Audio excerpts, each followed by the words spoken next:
Assalamualaikum warahmatullahi wabarakatuh. Perkenalkan, nama saya Septian Revi Ananda dengan NIM D1A022286. Di sini saya akan mengulas kembali materi tentang hukum pemerintahan daerah yang sudah dijelaskan oleh dosen pembimbing pada mata kuliah hukum pemerintah daerah di kelas E1, yaitu Bu Rizka. Sebelumnya saya akan menjelaskan tentang arti dan terminologi pemerintah daerah. Pemerintah daerah diatur di dalam Undang-Undang Nomor 32 Tahun 2004 tentang Pemerintah Daerah.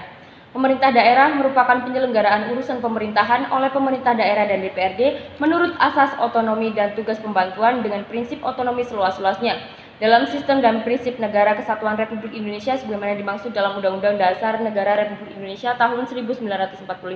Pemerintah daerah juga diatur dalam Undang-Undang Nomor 23 Tahun 2014 tentang Pemerintah Daerah dan juga diatur dalam Undang-Undang Nomor 9 Tahun 2015 tentang perubahan kedua atas Undang-Undang Nomor 23 Tahun 2014 tentang pemerintahan daerah. Selanjutnya, fungsi pemerintah daerah. Fungsi pemerintah daerah ini dapat diartikan sebagai perangkat daerah yang menjalankan, mengatur, dan menyelenggarakan jalannya pemerintahan.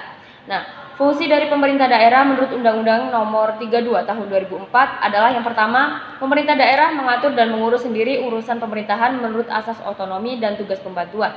2. Menjalankan otonomi seluas-luasnya kecuali urusan pemerintahan yang menjadi urusan pemerintahan dengan tujuan meningkatkan kesejahteraan masyarakat, pelayanan umum, dan daya saing daerah. Yang ketiga, pemerintah daerah dalam menyelenggarakan urusan pemerintahan memiliki hubungan pemerintah pusat dengan pemerintah daerah, yang dimana hubungan tersebut itu meliputi wewenang, keuangan, pelayanan umum, pemanfaatan sumber daya alam, dan sumber daya yang lainnya.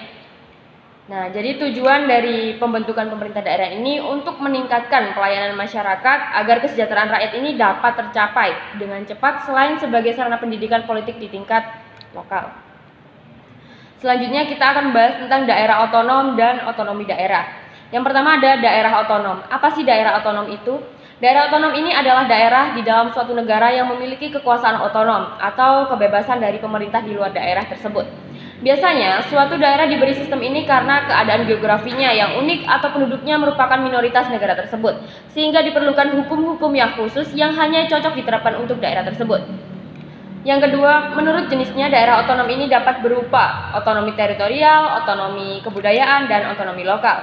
Di Indonesia, daerah otonom ini diartikan sebagai kesatuan masyarakat hukum yang mempunyai batas daerah tertentu yang berwenang untuk mengatur dan mengurus kepentingan masyarakat setempat menurut prakarsa sendiri berdasarkan aspirasi masyarakat dalam Ikatan Negara Kesatuan Republik Indonesia.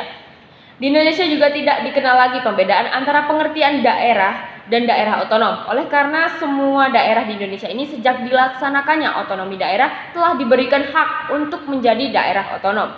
Setiap daerah di Indonesia ini juga memiliki hak untuk mengatur dan mengurus rumah tangga daerahnya sendiri, di mana hak dan kewenangan tersebut diatur berdasarkan peraturan perundang-undangan.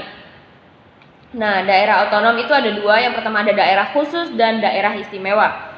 Daerah khusus meliputi Aceh, Jakarta, Medan, Jawa Tengah, Papua, dan Papua Barat, sedangkan daerah istimewa ada Yogyakarta. Kemudian otonomi daerah. Otonomi daerah ini adalah hak, wewenang, dan kewajiban daerah otonom untuk mengatur dan mengurus sendiri urusan pemerintahan dan kepentingan masyarakat setempat sesuai dengan peraturan perundang-undangan. Secara harfiah, otonomi daerah berasal dari kata otonomi dan daerah.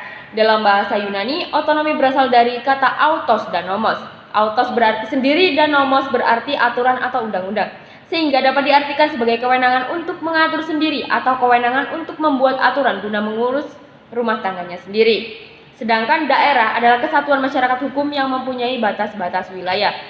Dalam pelaksanaan otonomi daerah selain berlandasan pada acuan hukum, juga sebagai implementasi tuntutan globalisasi yang harus diberdayakan dengan cara memberikan daerah kewenangan yang lebih luas, lebih nyata, dan bertanggung jawab, terutama dalam mengatur, memanfaatkan, dan menggali sumber-sumber potensi yang ada di daerah masing-masing.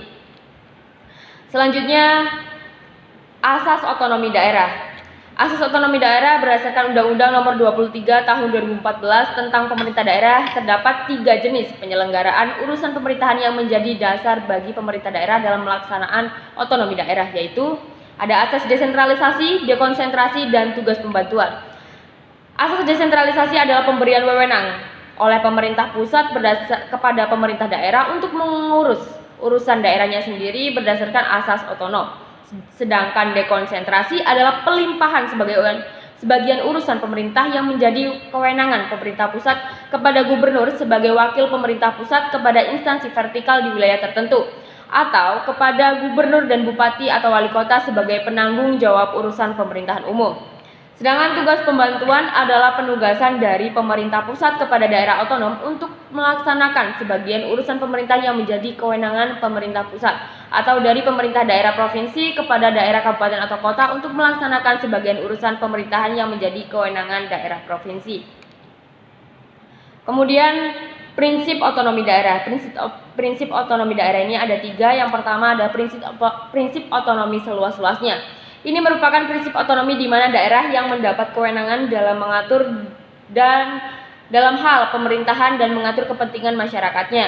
Namun otonomi tersebut tidak memiliki kewenangan dalam hal politik luar negeri, agama, moneter, keamanan, peradilan, serta fiskal nasional. Yang kedua ada prinsip otonomi nyata. Ini adalah prinsip otonomi di mana daerah otonom memiliki kewenangan dalam menjalankan pemerintahan berdasarkan tugas, wewenang, dan kewajiban yang secara nyata telah ada. Tugas, wewenang, dan kewajiban tersebut berpotensi untuk berkembang sesuai dengan ciri khas daerah dan segala potensinya. Yang ketiga, prinsip otonomi bertanggung jawab. Ini adalah prinsip otonom di mana sistem penyelenggaraan harus sesuai dengan maksud dan tujuan dari pemberian otonomi. Pada dasarnya, otonomi bertujuan agar daerah tersebut dapat berkembang dan masyarakatnya ini lebih sejahtera. Kemudian ada ciri-ciri otonomi daerah. Ciri-ciri otonomi daerah ini ada beberapa. Yang pertama ini ada setiap daerah memiliki peraturan daerah, yang mana peraturan daerah ini berada di bawah undang-undang. Dan hanya presiden atau raja yang berwenang untuk mengatur hukum tersebut. Setelah DPRD tidak punya hak veto terhadap undang-undang negara yang disahkan DPR, peraturan daerah dicabut pemerintah pusat, perjanjian dengan pihak asing atau luar negeri harus melalui pusat. APBN dan APBD tergabung. Setiap daerah tidak diakui sebagai negara yang berdaulat, keputusan pemerintah daerah harus diatur pemerintah pusat. Tidak ada perjanjian antar daerah jika sumber daya manusia atau sumber daya alam dilibatkan. Masalah daerah merupakan tanggung jawab bersama, hanya hari libur nasional diakui, bendera nasional hanya diakui, dan hanya bahasa nasional yang diakui. Cukup sekian pembahasan dari saya. Ulasan dari saya tentang materi pemerintah daerah. Sekian, terima kasih. Wassalamualaikum warahmatullahi wabarakatuh.